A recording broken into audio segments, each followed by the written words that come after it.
Hey, I'm Guy. I'm John. It's our YouTube channel. Subscribe to it. Give this video a like. Do it now. Podcast below in the description. Get on it. Do it. All right, so this was interesting. A little insight into Justin Herbert, because I think for me, for sure, I've asked a lot of people this, especially people that covered him at Oregon, people that were around him in Oregon. Like, how does this happen? I know he was really good in college. He was clearly very skilled.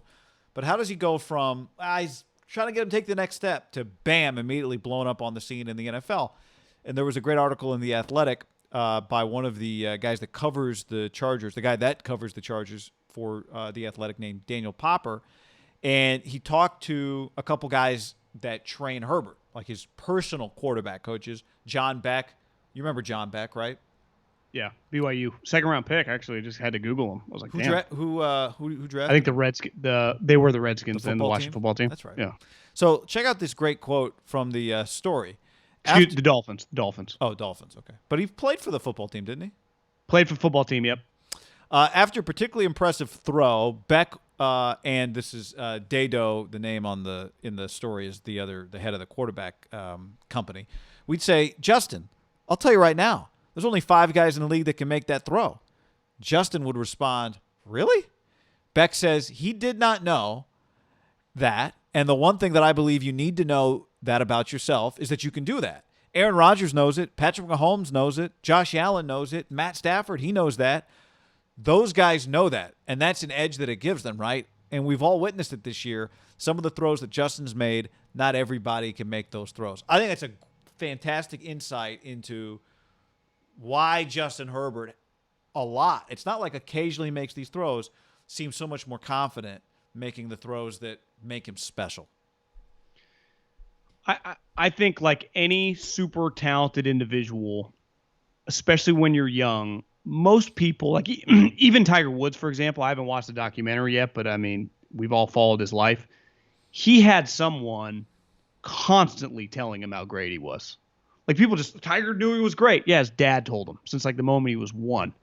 And I think in team sports, most athletes tell you, I had a coach that really believed in me. And that could be Peyton Manning to, what was it, like David Cutcliffe to, whoever. A position coach. Ask Devontae Adams. He raves about Keith Williams, a guy that I've known since Fresno State. Swears by him to this day. Who that guy believed in him when he was just a high school player at East Palo Alto. We're all humans, and you need someone to kind of prop you up. Justin Herbert, like I think it's natural to be a college player and just go, am I good enough? Am I going to just hit the ground running, even if my physical tools are superior than the majority guys in the league? And the moment you do it a time or two, because you have to remember, the moment he got to the pros, Herbert, unlike Burrow, for example, who seems like he's really confident, but his dad's a coach, and he was around Urban Meyer. Like, he's just been around a lot of people that I think prop you up. Herbert was not the starter. Herbert was actually told publicly, Anthony Lynn kept saying, he's not ready. He's not good enough. We have a better chance with Tyrod Taylor. If I put you or me in that situation, in Herbert's body, even if I think I'm better, it's like, well, am I? Why won't they start me? And even if it's not self-doubt, it's like, well, he's the NFL coach. I guess I'm not ready for the NFL yet, right? You could think that. Even if it's not self-doubt, it might just be like, well, he's the coach. I guess he must know what it takes. I'll wait and see. I mean, the other thing with Herbert, grew up in Eugene, played in Eugene, committed to Oregon very early. Basically, Oregon offered him right after Nevada offered him. Herbert didn't go on this whole thing where he's going to Alabama, where he's going to Florida, where he's going to Ohio State. They're all telling him how great he is. So he grows up in Eugene. People are like, man, you're awesome. He's like, yeah, cool. I like being here at home. Then he plays there. So it's the same people that are telling him he's awesome that have always been telling. Nothing really changed like locally in his life, right? As opposed to, let's say he grows up in Eugene. People are like, you're great. He's like, cool, thanks. Then he goes to Ohio State, and Ohio State, who he doesn't really know. Oregon was always very up close, personal to him. You go across the country, all of a sudden it's this whole other world that you've only seen on TV, and now they're telling you you're great. That might feel very different. You're right. I think that's a fantastic point. The other thing is, how do you know you're fast if you don't race against anybody else?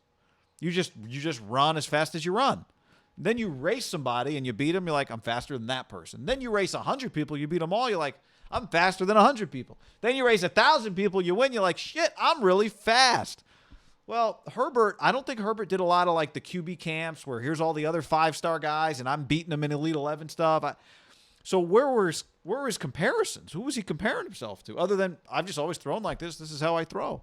You know. So I think you're right. I think there's a lot to just being told, hey, you're different. The conference when he was there was down in the sense of he wasn't playing in that many games where he was the 5th ranked team against the 3rd ranked team. I'd say his biggest game, it feels like, in his career. Obviously the Rose Bowl, but that game against Auburn was like kind of a marquee game, and he made some big time plays in that game. He did. But he didn't. It didn't feel like he has 5 Auburn games on his resume that had that many people watching. His senior year was a big deal. But I just think there's something to people telling you how good you are that matter, right? Think how many people after every game came up to him, just a random guy on the other team, whether it's like a Patrick Peterson or a Honey Badger, that just, bro, like that was you're the like I think you're a fucking good player. Yeah. You know, just stuff like that I think can cultivate confidence. Did it happen with Mahomes after they played? Did Mahomes say something to him after? Or remember that start? I mean, it wouldn't shock me. I mean, I don't know if he's on Twitter or not, but there's I think I meant like at midfield. I think he said something to him. I could be wrong about that, but you're talking the opening game because that was his first start against the Chiefs.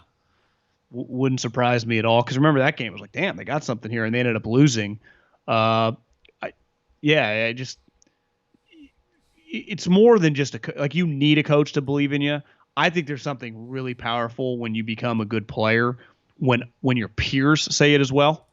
You know, so you get the double whammy. Your coach when you're starting quarterback is always going to try to prop you up, but when you're competitors, and then I think there's just a belief once you start doing it, right? There is like, you got to be careful with compliments. I mean, we get them in this business. Someone like, hey, I love the show.